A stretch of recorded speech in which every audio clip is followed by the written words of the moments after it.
agus fáilte go studio CBBC ALBA. Sé de luineham in nána bhaig an thuiltain agus ar fis acu gur an ar bhasa bhuiún cáir is tríchiad bliana a háisí Teine Mòr Lunnainn.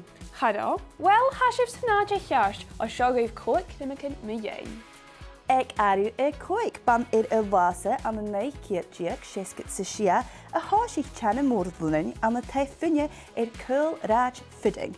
Ag airh céhead háisí Teine Mòr Lunnainn ar an darna bhaig an tuiltain agus bhada céhead lá a miniu cáir is 3,000 tae.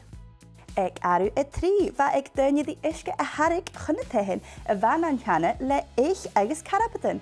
Chadó lehéid rud an the ancient smálaí an nóir sin.